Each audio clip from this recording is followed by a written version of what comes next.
as opposed to 2. But if she was serious about getting guns off the street, as I talked to officers, they said they only got 5. They had 10 officers that was on the gun tracking and tracing task force, but they only have 5 officers on the gun tracking task force. They got more officers on the task force for the lesbian, gay, bisexual, transgender community than they do for tracking of guns in the city of Baltimore. So in the words of Aretha Franklin, Madam Mayor, who's zooming who? Who is zooming who around this issue of violence in the city of Baltimore? Who is zooming who, state's attorney or great escape attorney Greg Bernstein, around the issue of violence and shootings in the city of Baltimore when you have more police officers that are, again, placed on a task force to deal with crimes against gays in the city of Baltimore. And there are more blacks being killed in this city that's straight. That's men and women and children than there's been anyone that's been targeted because of their sexual orientation or sexual disorientation, if I can keep it real with you. But again, you're tuned to the state of the city. And as I said before, your mayor, here we are on July the 10th, man, July the 11th. July the 11th. And your mayor had a press conference with your governor. Your mayor had a press conference with your Teflon leprechaun, or as a recent newspaper said, recent magazine, The New Republic, called him the gym rat. The gym rat and the bar brat. The gym rat and the bar brat. But they had a press conference yesterday talking about the issue of summer youth jobs, man. Now, summer begins, the key word here, boys and girls, ladies and gentlemen, brothers and sisters, it's summer jobs, man. Summer jobs. That's the key word, is summer jobs. So summer jobs are usually given out before the end of the school year, and they start the first week after school ends.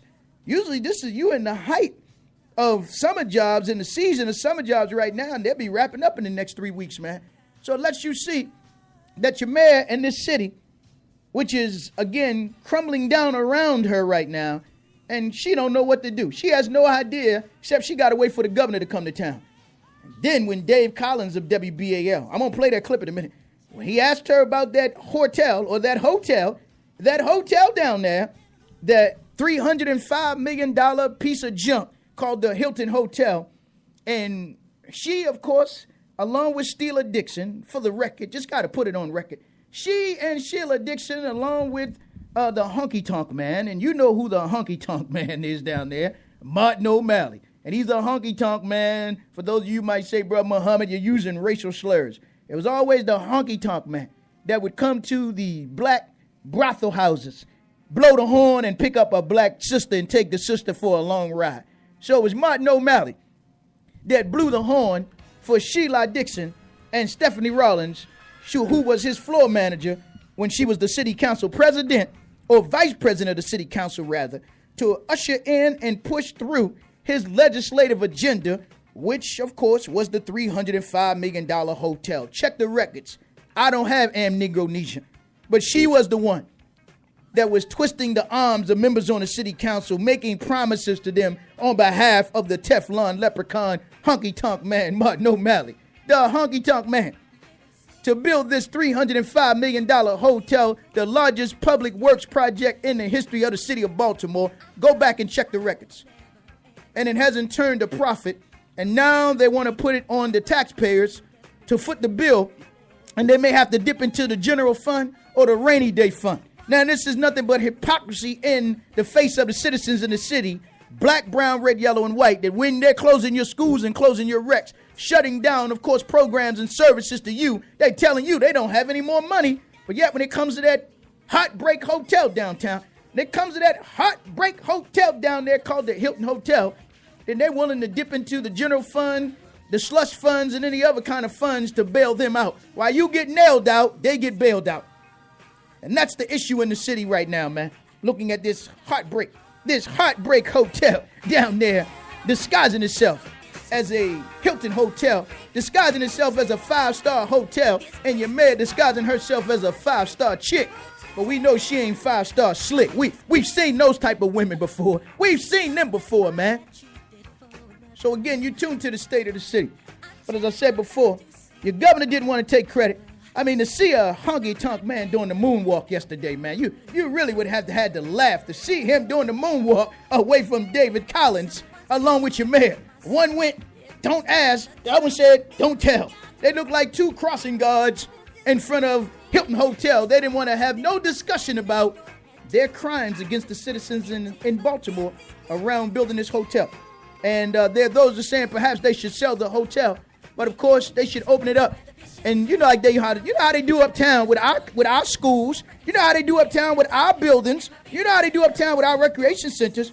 Perhaps they ought to turn it over to HUD and let HUD use it as the latest luxury senior citizens apartments in the city of Baltimore. We're going to have to take some senior citizens down there and occupy the Hilton Hotel, man. We're going to do a poll over the next couple of days.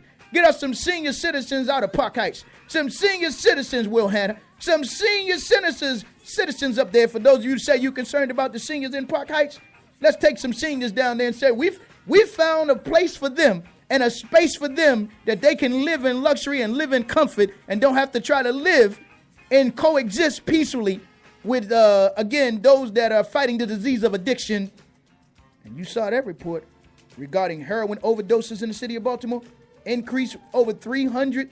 The number is 300. You take that and add it to the homicide numbers, you got over 500 murders in the city of Baltimore. Take them OD numbers, man. Them ODs, overdoses in the city of Baltimore with 60,000, which means 100,000 drug addicts in the city of Baltimore. And you say crime is down? You say crime is down and the health department just giving you last year numbers from 2010 to 2012, over 300 overdoses, and you don't know how many of them were intentional or unintentional, or how many of them was voluntary or involuntary. But you take that and add it to the homicide numbers. Then it is a heartbreak hotel, not just in the Hilton Hotel, but in the city of Baltimore. It is a heartbreak hotel. But let me go to this clip, man, before I come back and then open up the lines, take your thoughts, questions, comments. And if I don't get an opportunity to interview my brother today, don't worry, we'll have him on. And we'll get an opportunity to get into this Trayvon Martin case. But I thought it was interesting that they're going to give the case to the jury on 7-11.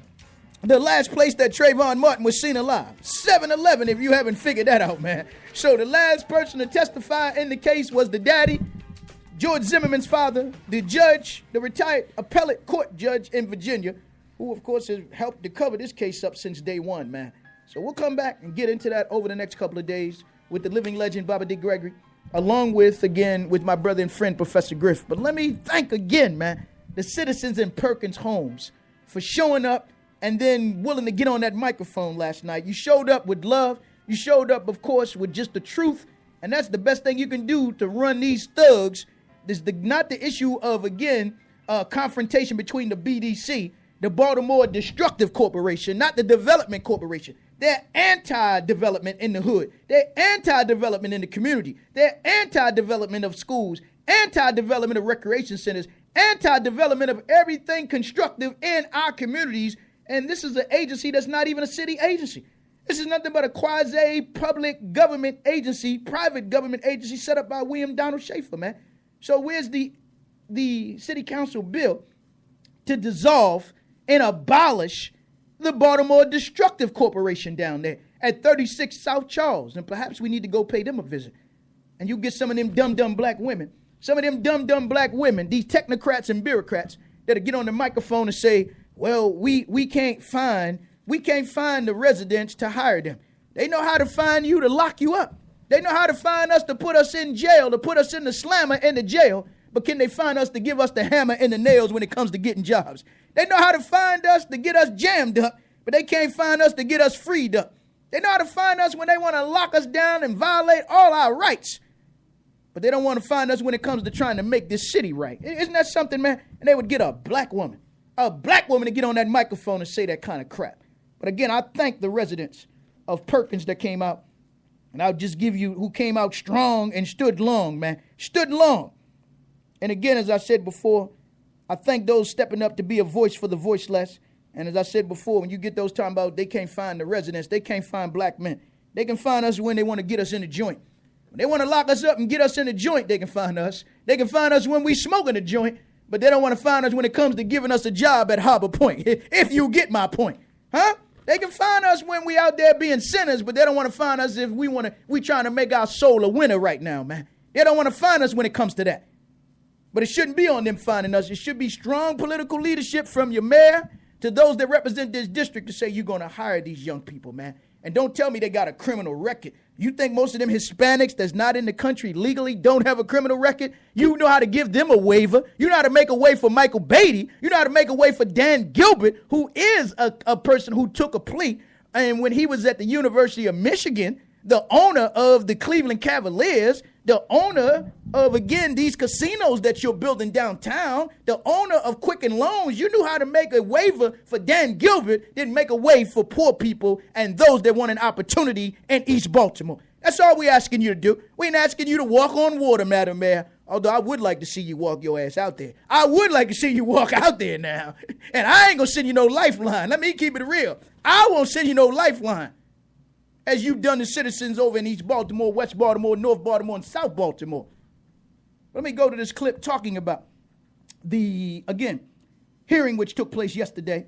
And then I'm going to go to the clip again with David Collins asking your mayor and asking, again, your governor, asking your governor, man, about the issue of this hotel, the Heartbreak Hotel, asking your mayor and governor, the honky-tonk man, and see how your governor quickly got off of the microphone and then had a nerve to want to blame the former governor, Bob Early. See, they want to take credit for when everything is fine, but not when everything is on the line, man. Tell them to grow up, and you got to force them to grow up. We got to make them to grow up. But this has been the legacy of Martin O'Malley. Broken promises, broken windows, broken people, broken souls, broken spirits, broken policies in the city of Baltimore. Let that story get out to the national media. Let the real story get out to the Washington Post and the rest of them around the country. That has been the policy and the legacy of Martin O'Malley. But let me go to this clip talking about, again, councilman. It says developers took advantage of the residents. Not only did they take advantage, they ought to be charged with fraud. They ought to be charged with, again, their crimes against the citizens over there in East Baltimore and Perkins Homes by using their information to get this enterprise zone status. And we do know it is an enterprise zone down there. A criminal enterprise is what they're running. But let me go to this clip, and we'll come back and get into more of the state of the city. Councilman Carl Stokes held a public hearing about this tonight. He wants payback for those residents, but the city says the developer has done nothing wrong.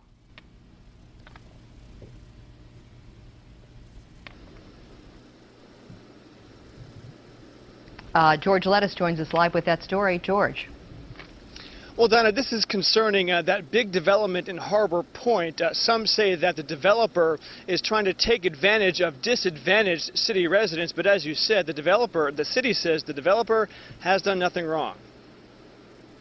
This piece of land next to Harbor East is slated to become a big new development called Harbor Point, housing Exelon's corporate headquarters, a hotel, and other businesses. I'm excited about the project. I think it's a once-in-a-generation project that will help grow our city. The developer, Beatty Development Group, plans to get a roughly $100 million tax break from the city because it is now part of what's called an enterprise tax zone, which gives tax breaks to developers who want to build in areas of high poverty and unemployment. City Councilman Carl Stokes believes the developer got that tax zone status because it took advantage of the demographics of a nearby impoverished housing complex called Perkins Homes. Stokes held a public hearing on his resolution that forces the developer to give at least $15 million of that tax break to benefit residents of Perkins Homes. Y'all need to go back to your boss, because he got them deep pockets now, and y'all need to talk to him. He need to have some kind of common sense. Under the business of Baltimore City now, the order of business is to build up downtown on the backs of poor people, especially poor black people. But in a letter opposing Stokes' resolution, the Baltimore Development Corporation said Perkins Homes is and has never been in the same enterprise tax zone as Harbor Point, and tax zone status is determined by the city as a whole, not one single area. Stokes had this to say about Michael Beatty of Beatty Developers not attending the hearing to face questions. It's a damn shame Beatty didn't walk his behind in here tonight. Stokes did ask the Baltimore Development Corporation's president, Brenda McKenzie, about getting that money for Perkins Homes, regardless of the tax zone issue. Would you consider working with us and working with the developer? Absolutely. We would work with anybody interested in investing in the city and growing the city. Now, city officials fear that any resolution calling upon